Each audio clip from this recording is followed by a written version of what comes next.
I was a single father at the time. My wife had been a narcissistic madwoman who wasn't capable of taking care of herself, so our divorce was more or less a blessing to me. When we had separated, I was granted custody of our younger son, who was my entire life. During our marriage, my wife had complained that I spent too much time doting on him rather than her, who apparently thought she deserved acknowledgement. I was working all the time, so often I would hire a babysitter or call my parents and see if they could watch my son. I usually tried to get my parents to do the babysitting, but every now and again I had to settle with Marcy, the only babysitter who was ever available at short notice. I never particularly liked Marcy, as she was always a bit on the irresponsible side. Marcy would often spend most of the time babysitting on the phone, rather than paying attention to my child. And every time she saw my car pull into the driveway, she'd grab her things and leave through the back door. She was a pain, but she was all that was available. One night, I stepped into my home. I called her name, but there was no answer.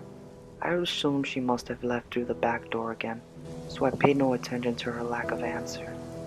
I walked into the living room and saw that at the top of the stairways, my son, still in his pajamas. "Hey, sport," I called to him, before noticing the look on his face. "Something wrong, son?" "I had a nightmare, Daddy," he told me, before running down the stairs to hug me. It was so scary. "What happened in it?" I asked. He hugged me tighter. I was walking down the hall when I heard the sound of Marcy humming downstairs. I hid in the dark of the top of the stairs where she couldn't see me. I spied on her doing her homework in the kitchen. After a few minutes, the pantry door behind her opened slightly. She was listening to her little music thingy, so she didn't hear it. Out of the pantry there was this naked monster man with tiny little black eyes.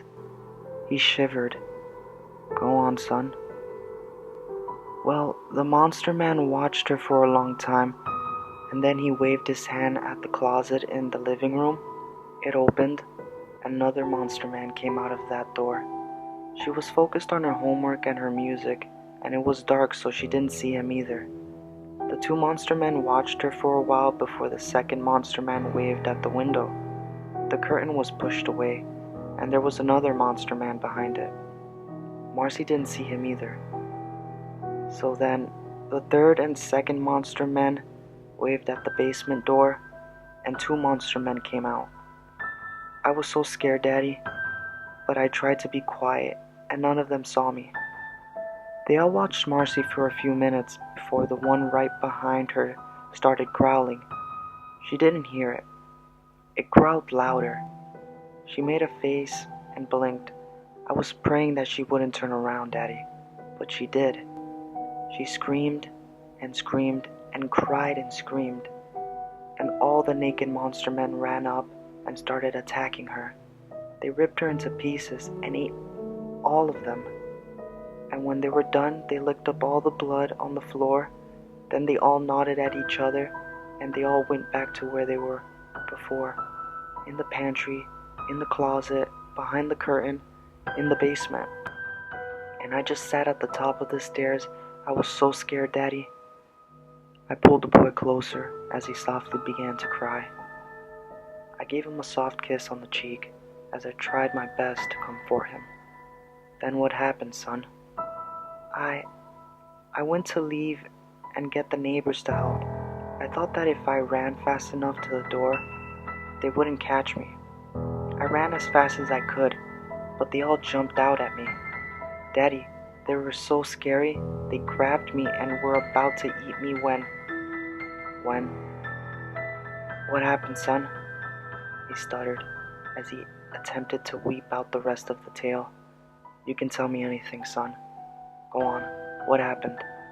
I stroked his hair as he began to compose himself. "Well, I told them that if they let me go, I would stall you when you came home so they could get you, Daddy, and spare me." All was silent for a moment, and in that moment I could hear a series of doors opening all around the house. My son buried his face in my chest. "I'm sorry, Daddy,"